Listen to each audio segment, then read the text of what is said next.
ਇਹਨੂੰ ਕੋਈ ਸੈਟਲਮੈਂਟ ਕਰਾਓ ਤਾਂ ਕਿ ਬੰਦਾ ਉੱਥੇ ਬਾਜ਼ਾਰ ਦੇ ਵਿੱਚ ਜਾਂ ਆਪਣੇ ਬੂਹੇ ਦੇ ਅੱਗੇ ਗਲੀਆਂ ਨਾਲ ਬਹਿਣ ਨਾਲੋਂ ਬੰਦਾ ਇੱਥੇ ਪਾਰਕ 'ਚ ਆ ਕੇ ਬਹਿੰਦਾ ਹੈ। अस्सलाम वालेकुम जी, भाईजान फील कर रहे हैं, ठीक है। अच्छा भाईजान, तुम की कहना चाह रहे हो मरिया नवाज ਨੂੰ?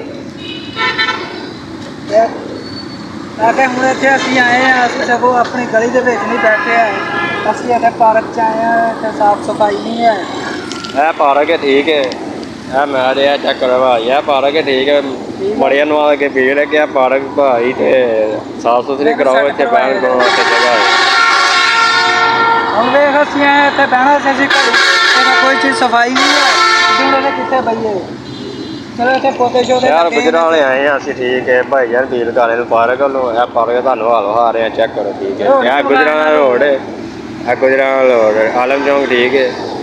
ਇਹ ਆਲਮ ਚੌਂਕ ਸਾਹਮਣੇ ਬਿਲਕੁਲ ਪਾਰਕ ਹੈ।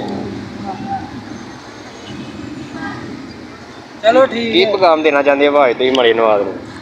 ਪੈਗਾਮ ਕੀ ਦਿਓਗੇ ਤੁਸੀਂ ਮਰੀਮ ਨਵਾਜ਼ ਨੂੰ? ਤੁਸੀਂ ਰਲ ਕੇ ਅਪੀਲ ਕਰਨੀ ਹੈ ਤਾਂ ਕਿ ਉਹਨੂੰ ਕਮੈਂਟਾਂ ਲਾਜ਼ਮੀ ਦੱਸਣਾ ਹੈ ਸਾਨੂੰ, ਤਾਂ ਕਿ ਨਾ ਅਸੀਂ ਡੋੜ ਹੈ ਇੱਥੇ ਪਾਰਕ 'ਚ ਬਹਿਣ ਸਾਡਾ ਡੋੜ ਵੀ ਆਉਂਦੇ ਆ, ਚੈੱਕ ਕਰੋ ਡੋੜ ਨਾਲ, ਡੋੜ ਹੈ ਸਾਡਾ।